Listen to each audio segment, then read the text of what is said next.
Sup, losers? Looks like this team ain't dead yet, and the Arizona Coyotes will be sticking around for now. And we're going to go over on today's show the different viable options, as well as break down the details of them staying in the Valley. You're Locked On Coyotes, your daily podcast on the Arizona Coyotes, part of the Locked On Podcast Network, your team every day.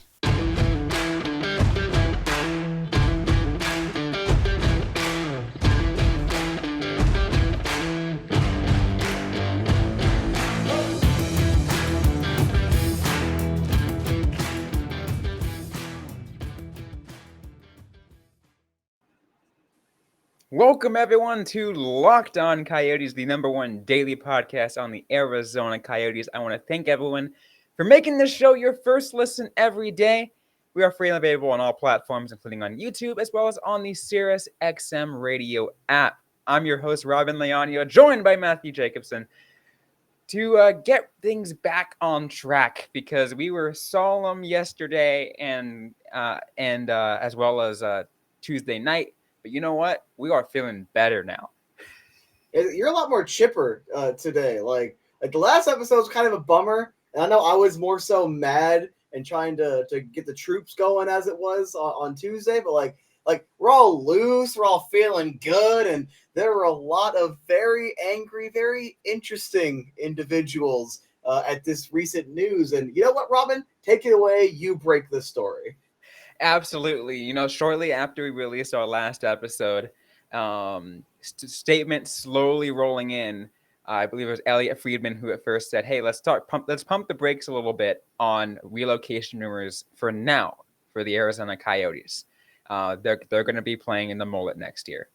Craig Morgan, I think, maybe 5-10 minutes later, says, "Let's pump the brakes on relocation, period."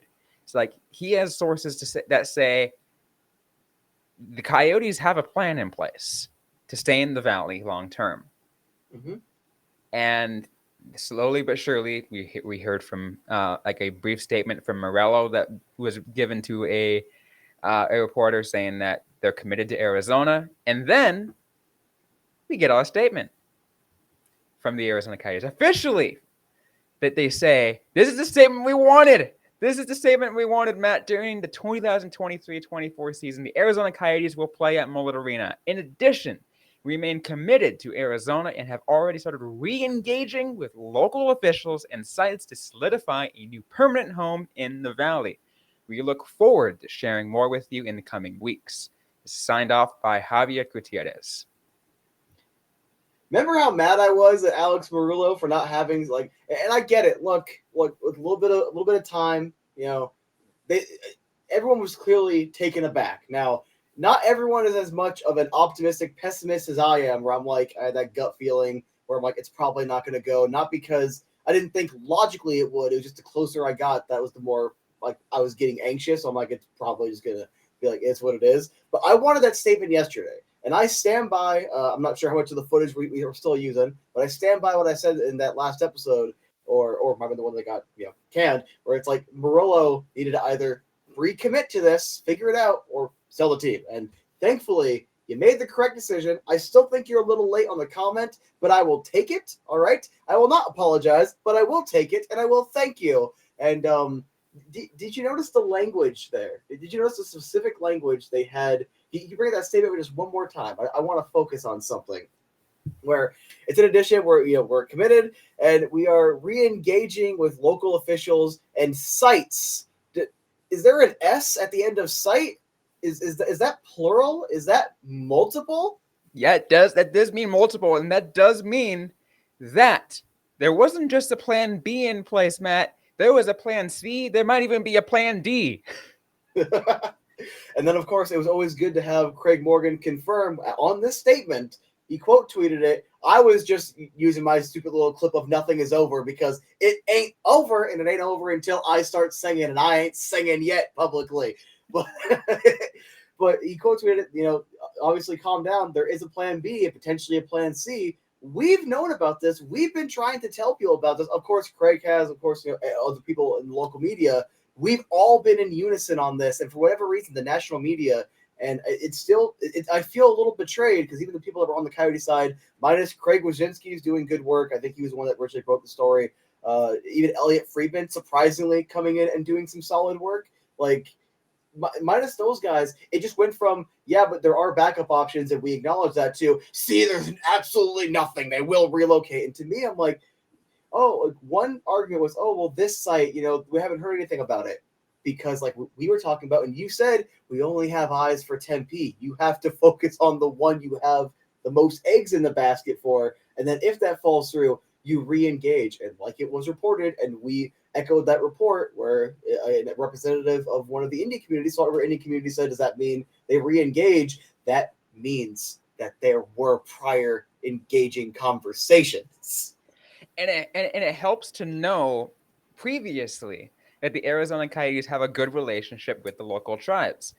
One of their biggest sponsors, one of their biggest partners is the Gila River Resorts and Casinos. So that just tells you, that if they have a good relationship, that, they're definitely going to be able to re-engage with them. It's, it's not going to be like, oh, you didn't come with us, we're no longer going to talk to you. Like, hey, they're sponsoring the darn team. Like, it makes sense. Mm-hmm. It's a match made in heaven. And yes, we'll get into the details in a second, all right? But there are a couple of things to work out when it comes to gaming rights and revenue splits. If Murillo wants to stay here, if Murillo wants that bag, which the Sahara Bet stuff will get him that bag, you have to make some concessions. And every single thing we're about to talk about is not perfect. The most ideal for the betting side is one of the locations closest to you, Robin, but everything is going to have some sort of issue. But we're going to get to that on the other side. Absolutely. We will go ahead and talk about the potential sites, break down the viability for each potential site that I was able to find. But before we get into any of that, though, we are going to take a quick break here from our sponsors on the show.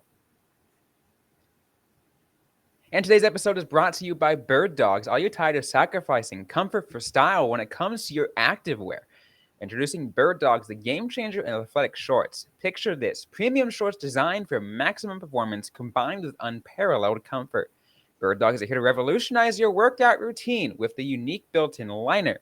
These shorts offer the ultimate support and flexibility, ensuring you stay comfortable even during the most intense workouts.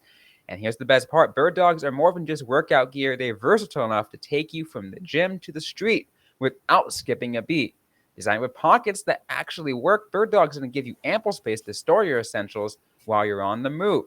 Bird Dogs made of premium and breathable fabric that keeps you cool and dry throughout your activities, perfect for the trails, the gym, or simply just lounging around. Bird Dogs are the shorts that you've been searching for. Order your pair of Bird Dogs today and join the thousands of satisfied customers who have made the switch. Visit birddogs.com/LockedOnNHL and enter the promo code LockedOnNHL to get a free custom Bird Dogs Yeti-style tumbler with every order. Bird Dogs, where style meets comfort and performance meets perfection. Get yours now and unleash your true potential. Before we continue to get going, though, I do want to thank everyone once again for making this show your first listen every day. We really appreciate all your support. I know all those that have been subscribed know all the work that we've been putting in to get through this arena saga, because it's been a lot, and a lot of you guys know that we're trying to stay as we're being optimistic here, and there's reason to be optimistic. We said with the statement, there are sites to look at, not just one site, multiple sites, Matthew. Mm-hmm. And because Robin is a fantastic host and can't sit still, you want to show the people you've been working on this, your day off. Yeah, so I went to Google Earth and did some plots. I'm opening it up right now. I opened some plots. This right here, this entire area is the valley. And you can kind of see based off locations where each of them are. These are 5 potential locations. Are there potentially more? You can make an argument for a couple more. But I think these are 5 potential locations that I firmly believe have some kind of, potential movement here. let's start with the first one. Uh, here, everyone make it really cool. Talking Stick Resort. I mean, is it a little bit further out? Yes, but you're right next to the Stick Resort. You have golfing right there. People in that area, right off the wall, easy access.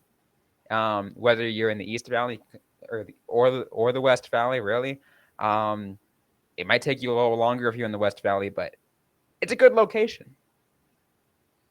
Isn't that where the Arizona do you think, Matt? Diamondbacks wanted to build at some point? One of the potential spots.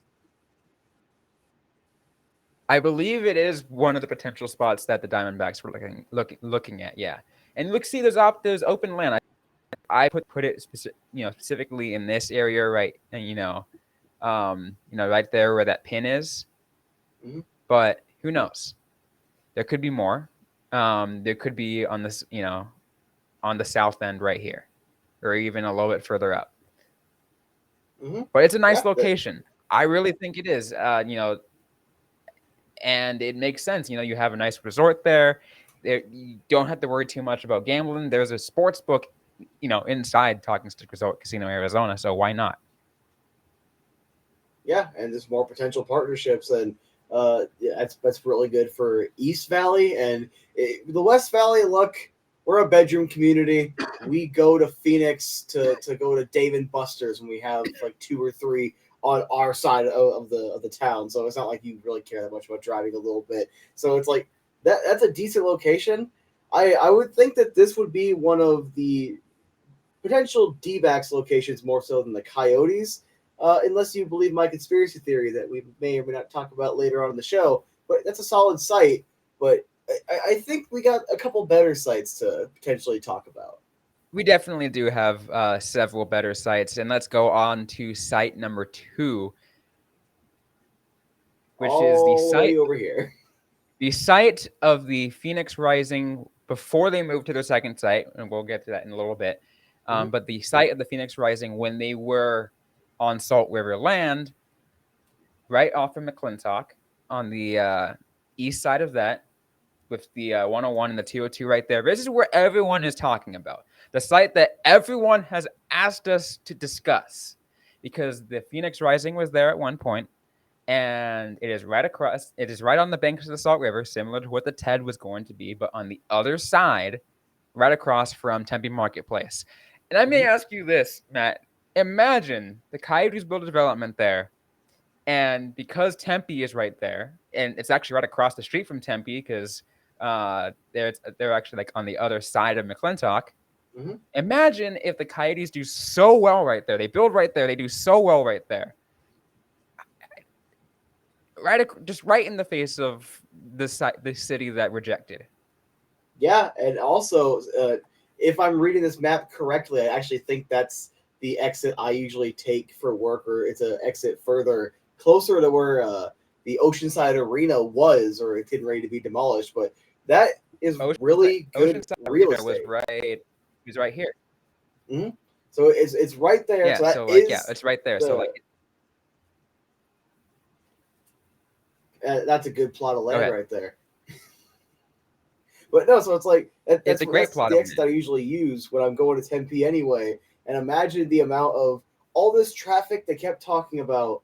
They get it anyway, but they don't get any of the revenue. Now, you will have some people bleeding out, because I think it's over here. You're not seeing where I'm pointing, but I'm trying to insinuate over here where like I'll get gas every now and again when I'm working at the Mullet Arena. So you still get some people that will shop over here or go to Tempe Marketplace after, but you're not going to get the kind of revenue from the actual site itself.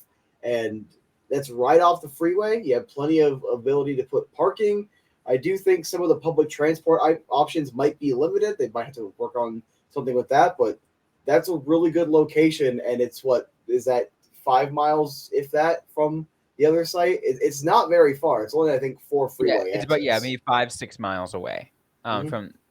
So it's really and it's it's right there. It's perfectly located. You're on tribal land, so you have some, again, like you mentioned, you will probably Alex Meruelo will have some concessions to make. We've already seen that he's willing to make concessions, based off of, the concessions that he offered to Tempe to try to get the TED. Mm-hmm. So it's like if he has to take a bit of a back seat or take a little less percentage of what's going on with Sahara Bets, that's still X percentage of money that he's still going to get, versus if they're out of state and he's only going to get a limited amount, because you're generating a lot more people using Sahara Bets, or if you have that physical sports book right here, because Talking Stick, you have a bit of a conflict of interest right there with the resort, but right there you wouldn't, and then it's like, hey, we just have a bit of a split, you're still generating tons of revenue. And it would be really funny, like for the residents that were talking about all the downsides and negatives, to have to deal with most of those downsides and negatives without any of the benefits. Yeah, that's what I'm saying. I mean, like, you could just imagine the enjoyment of that. I mean, I would. Plus, I mean, maybe I'm just cynical because I'm, of anything Tempe in the first place, because I am a Tucsonan at heart. But Forks up. Sorry, forks up. I'm gonna just do that right there.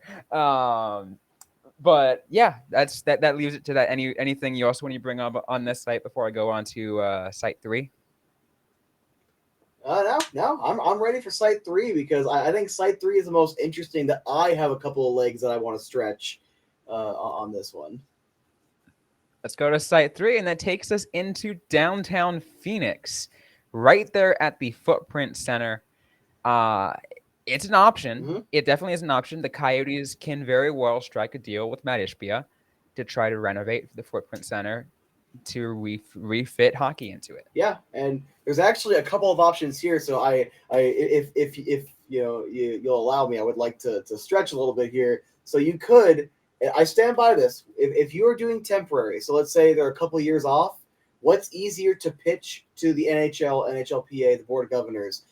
Trying to extend that mullet 4th-year option, or signing a 3-year lease at Footprint Center, where it's not ideal, but you'd still have upwards of, I think it's 15,000 or a little more fans, depending on how many seats have to get taken out, or the retractable seats to fit the ice. Like, however the logistics are, what would you rather have? And I guarantee every single person, like, you want to have the extra seating and the downtown, perfect public transport, getting a good relationship with Matt Ishbia. This works one of a couple of ways. A temporary home that actually gives you more viability and more options to make money. It works if Matt Ishbia had any interest in buying the team and then just building a new arena himself. That would be a multi-purpose. We see with Glendale, and I've seen it with the basketball court inside of it, that it could work to have both teams if the arena is built for it. We see other teams that share venues. Some venues don't work out well. The one in Brooklyn didn't work out well, but if it's built for it, it can actually work. If Marullo and Ishbia decided, I think Ishbia wouldn't say no to a potential newer building. So it's like, hey, we'll go half and half and have that perfect balance. You will have the bit of a conflict of interest of, okay, who gets what advertising and this and that. They've made it work at Crypto Arena in LA. They've made it work at this and that building. As long as you have two owners that are business savvy and want to make money, it can work. Although I do think this option is best as a temporary stopgap while Salt River is being built, or if Matt Ishbia is the Chad that we think he is and decides, all right, I want a hockey team as well because I want to have that at full control. Yeah, absolutely. And I think I wouldn't have brought up this option even in the first place if Matt Ishbia wasn't the owner of the Phoenix Suns and we still had the previous owner, because everyone knows Sarver intentionally renovated the Footprint Center so hockey wouldn't fit there. It's almost like Robert Sarver's a terrible person and nobody likes dealing with him, and everyone's so much happier now that Matt Ishbia has taken over. I didn't say that. He's also kind of a racist, but there you go.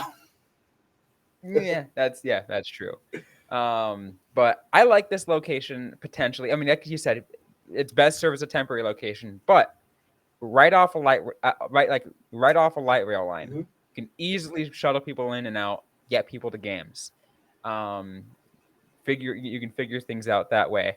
There's the I think what's called the Legends Entertainment District right there. It just has some some shops right in between Footprint Center and Chase Field. Shops, bars, sports books, like the standard stuff. Yeah.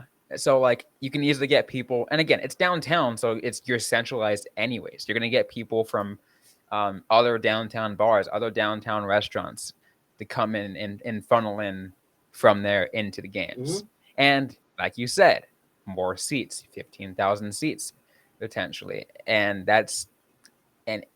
if you're anybody's anybody, you're easily going to take 15,000 seats, even if it's bad sight lines temporarily, versus 5,000 at the Mullet for a little bit longer. And also, we still love the Mullet, but we're just talking about viability, because if the Arizona Rattlers can average 10K, the Coyotes can do that. And my dad mentioned a really good point. This was years and years ago when he was still a Coyotes fan, is because of that location, you would get a lot more walk-up traffic. Hey, we're at a bar. Hey, a bunch of people going to the arena. What's going on there tonight? And if tickets are going to be a little cheaper because of sight lines, they could justify fewer people wandering in. You get a couple extra beer sales, some food sales, maybe a hat or a jersey, extra revenue coming in, potentially creating more fans and more interest. Now, you also have another conspiracy theory I want to hear regarding the downtown location. We actually will get to that in just a moment. I do realize, looking at the time here, we do need to hear from our ads. I'm going to close this for a second, so we can get back to our regular look, and we are going to take a quick break and hear from our sponsors on the show. eBay Motors, of course. All right. So for a championship team, it's all about making sure every player is a perfect fit. It's the same when it comes to your vehicle. Every part needs to fit just right. So the next time you need parts and accessories, head to eBay Motors. With eBay Guarantee Fit, you can be sure that every part you need fits right the first time around. Just add your ride to My Garage and look at the green check for how many parts will fit, or your money-back guarantee. Because just like sports, confidence is the name of the game when you shop at eBay Motors. And with over 122 million parts to choose from, you'll be back in the game in no time. After all, it's easy to bring home a win when the right parts are guaranteed. Get the right parts, the right fit, and the right prices on ebaymotors.com. Let's ride. eBay Guarantee Fit, only available to U.S. customers. Eligible items only. Exclusions apply. I thought we were a Coyotes podcast, not the Broncos.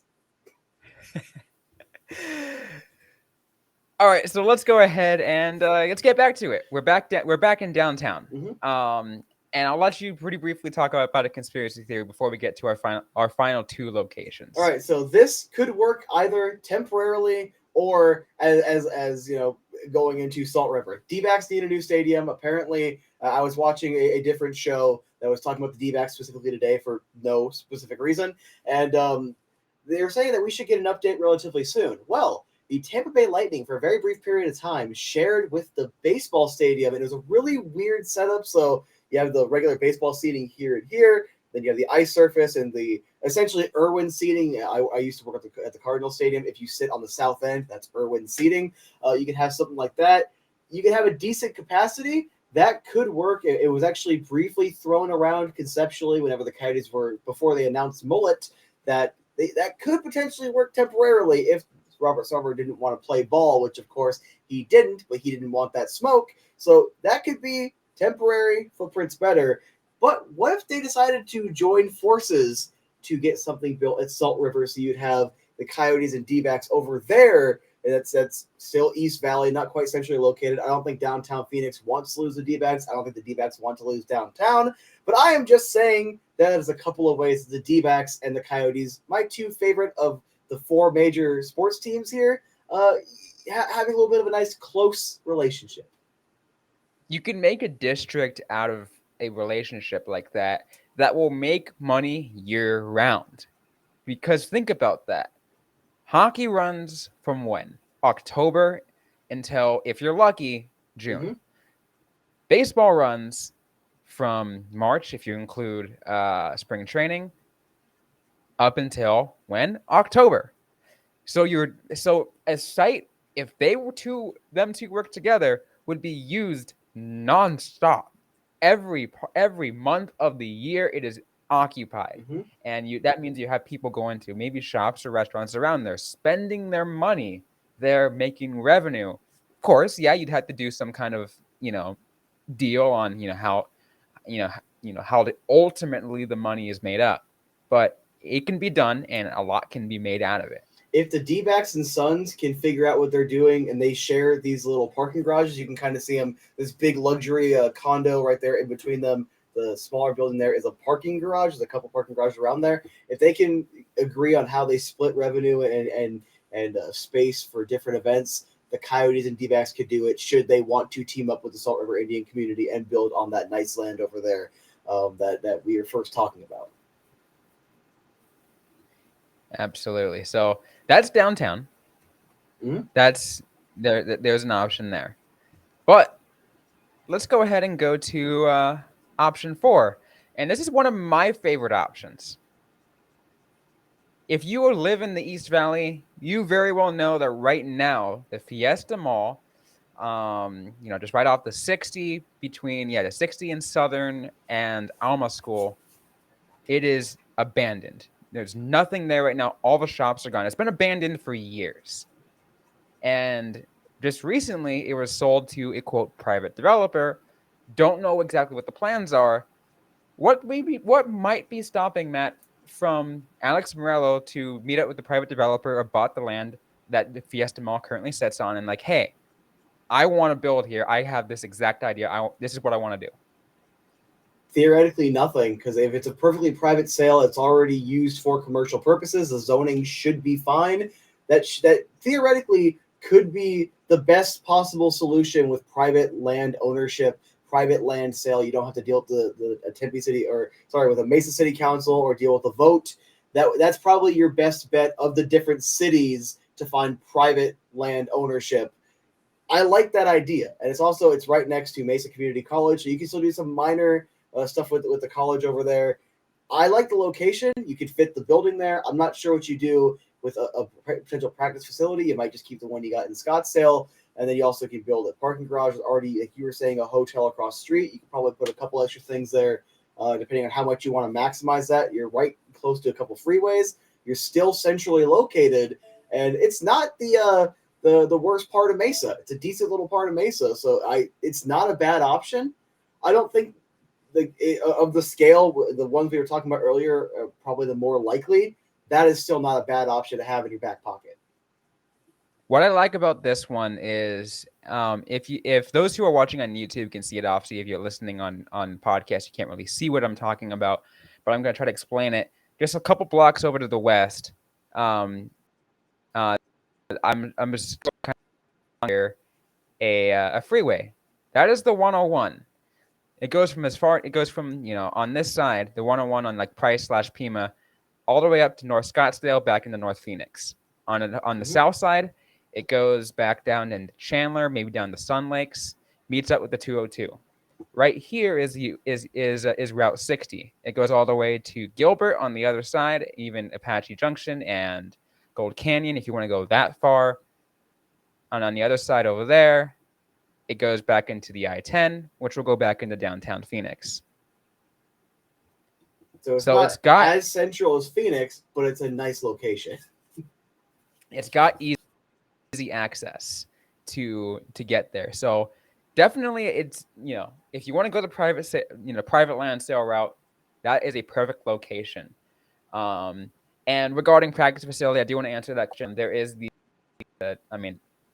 community ice. You could close it down for a little bit and renovate it, because that sits right around this area right here.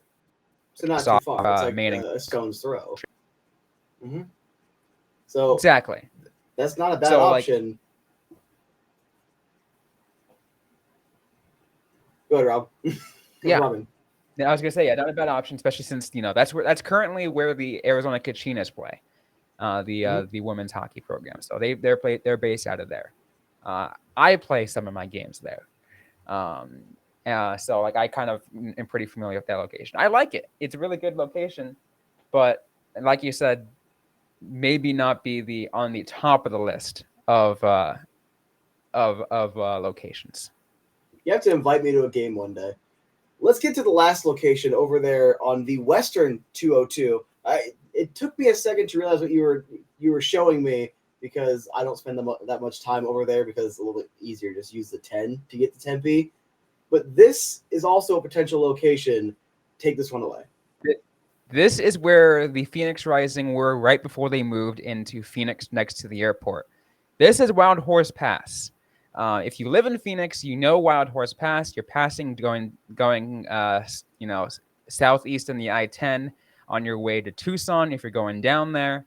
Again, like I said, I apologize to those that are listening on Spotify or wherever the audio version. You can't see what I'm doing right now, but I'm going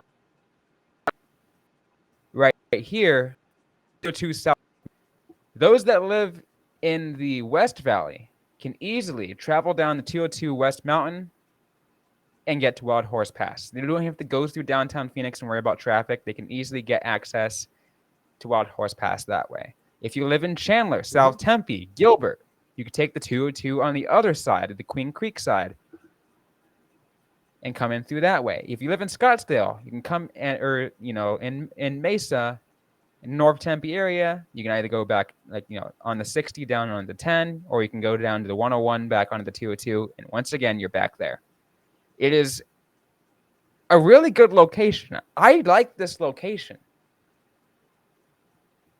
Yeah, it's almost the perfect blend of East and West Valley meeting to a certain extent. Obviously, the more eastern locations are going to be the best, but this is a solid compromise to still be as central as you can, accessible as you can, and again, you are still maintaining great relationships with the local tribes and sticking yourself on a freeway. You are keeping yourself easily accessible. And while this, again, isn't the most likely, that's still a solid potential place. And that's just a few locations. That's not even getting into the more nitty-gritty conspiracies of what if they decided to buy Madhouse on McDowell State Fairgrounds and tear it down or renovate it, whatever they would need to do. I think it's a full tear down. What if they decided to be crazy and try to play in Glendale again? Not happening. But that's not even getting into the conspiracy theory stuff. This is actually viable options. And we explained from a local perspective how it's easy to access them regardless. And then you can just, if you need a couple extra hotels, you can throw a couple extra hotels on any of these plots of land that we showed you. Yeah, and it does help that the first site I showed you at Talking Stick Resort and this one at Wild Horse Pass. For those that don't know, that's a casino and resort right there at Wild Horse Pass from Gila River. And again, we're talking. I got Panda there at 3 a.m. Oh, great! But I mean, and another reason why I really like this location personally is it's the only location that sits on Gila River land. The first two are on Salt River land. This one's on Gila River land. Who of the two tribes have the best relationship with the Coyotes? Once again, let's put it this way: the Coyotes played at Gila River Arena. Once they left, Gila River was no longer sponsoring that arena. Yeah, they literally said, "Yeah, we don't care, we're out." And then Desert Diamond, which that's a good little matchup because Desert Diamond's right up the road from Glendale. Keep everything West Valley for them, but they literally just. Yeah, we're good. Thank you. That just tells you the good relationship that they have. So, if anything, if worst comes to worst, I think this was a really good location. Mm-hmm. Anyway, sorry. No, sorry. Go ahead. And those are your most viable options. We're running, right up against time. Those are the most viable options. And if you're a Coyotes fan, you're feeling optimistic. If you are one of those pro relocation bros, you're probably down bad. And whatever your favorite brand of whatever your vice is, please do it responsibly. Absolutely. But I'm just trying to say, yeah, I'm optimistic. You're optimistic. I feel like the statement made by the Coyotes and the news that came out yesterday kind of really got us to calm down a little bit. We're like, okay, we made it. We feel a little bit more comfortable. Obviously, like I said, I still am of the belief that I still will not believe in reality until my ticket is scanned the first game at a Coyotes game in a new place. Mhm. But at least we know one thing is for sure. They're going to play in Arizona next year, and they have a future in the Valley. We just got to Yep. wait and see what exactly they put up. Is it going to be one of these five sites? Heck, something random can come up. I do believe it's going to be probably one of these 5 sites. But because like I said, those are the most viable. But who knows? We'll find out pretty soon. Yeah, we will. And that's all I got for you. That is it for this episode. We are running out of time. We are out of time. So I'm going to go ahead and thank everyone for making the show your first listen every day once again, and for tuning in today's episode. If you did like what you heard, don't forget to leave a review, like, comment, subscribe if you have yet to already. We are available everywhere you get your podcasts, including on YouTube. Don't forget to interact with us on social media. We're on Facebook, facebook.com/LockedOnCoyotes, and on Twitter at LO_Coyotes. I'm personally at Robin_Leonio. Matthew Jacobson is at the AZ Sports Guy. Interact with us, ask a question you might have. We might answer right back or on a future episode of the Locked On Coyotes podcast. Thanks again, everyone, for listening to today's episode. Hope you guys are staying safe out there. Hope you guys are staying healthy. And don't forget to howl on.